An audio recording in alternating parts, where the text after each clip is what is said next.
बहुत समय पुरानी बात है। एक खतरनाक चुड़ैल रतनपुरा नामक गांव में आ जाती है।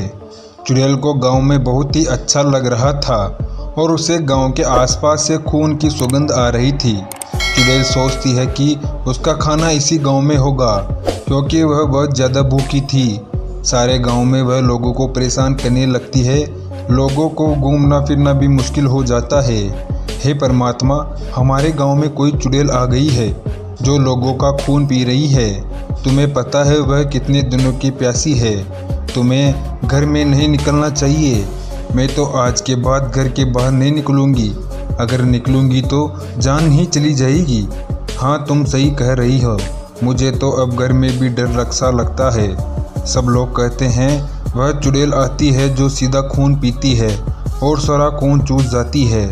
हाँ, ये तो तूने सही कह रही है। मेरे बच्चे भी तो डरने लगे हैं, लेकिन पता नहीं हम गांव वालों को अब कौन भलाई करेगा। यह चुड़ैल तो सबको ही मारकर ख़त्म कर देगी। पता नहीं हमें कौन बचाएगा इस चुड़ैल से। सारे गांव वाले परेशान थे। चुड़ैल हर किसी चाहे उसके पीछे पड़ी रहती थी, हर किसी का खून चूस रही थी। चुड़ैल सारे गाँव को परेशान कर रही थी। तभी उसी गांव में एक बूढ़ी शीला नाम की औरत रहती थी। मुझे लगता है इस चुड़ैल को एक ही औरत सामना कर सकती है, और वह कोई नहीं, हमारी इच्छाधारी नागिन है, जो कि हमारे गांव वालों की सबकी मदद करती है। लेकिन मुझे कैसे भी करके चुपके से उस नागिन के पास जाना होगा और उस चुड़ैल के बारे में बताना होगा।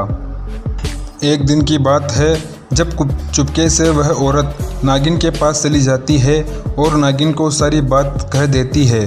हमारे गांव में कोई चुड़ैल आई है जो सारे गांव का खून पी रही है। अब तुम्हारे अलावा हम गांव वालों को कोई नहीं सामना कर सकता, नहीं तो वह चुड़ैल सबको मारकर ख़त्म कर देगी। तुम चिंता करने की ज़रूरत नहीं है।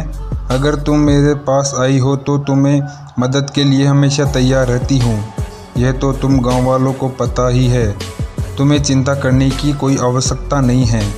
हाँ, वह तो है, इसलिए मैं तुम्हारे पास आई हूँ। मुझे पता है कि तुम हमारी समस्या का समाधान जरूर निकालोगे। अगले दिन चुड़ैल गांव में जैसे ही लोगों का पीछा करती है तो नागिन वहां पर आ जाती है।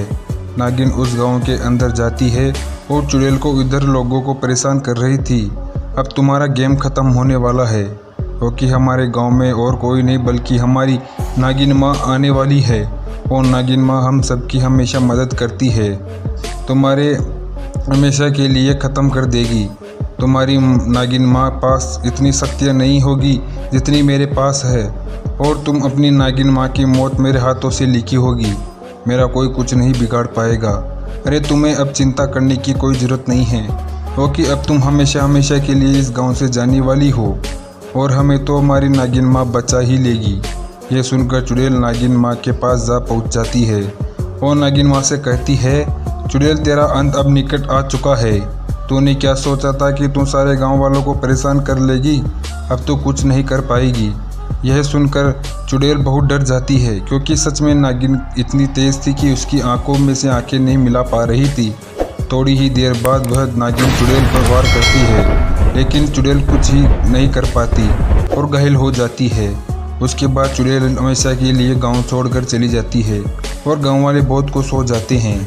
गाँव वाले कहते हैं, अरे वाह, हमारी नागिन माँ हमारे लिए बहुत मदद कर सकती है, जिस वजह से हमारे गांव वालों को कोई बाल भी बाका नहीं कर पाता। मुझे तो अपनी नागिन माँ पर बहुत भरोसा है। हाँ, नागिन माँ तो है, ऐसे जब उसके पास जाओ तो समाधान उन्हीं के पास मिलता है। हम सब गांव वाले बहुत किस्मत वाले हैं जो हमारे पास नागिन माँ जैसी नागिन है। हाँ, यह बात तो बिल्कुल सही कह रही हो। सारे गाँव वाले बहुत खुश होते हैं और नागिन का धन्यवाद ज्ञापित करते हैं। तो कैसी लगी आपको ये कहानी अच्छी लगी है तो चैनल को सब्सक्राइब करना, वीडियो को लाइक करना। मिलते हैं किसी नए वीडियो में किसी नए टॉपिक के साथ। तब तक के लिए बाय बाय।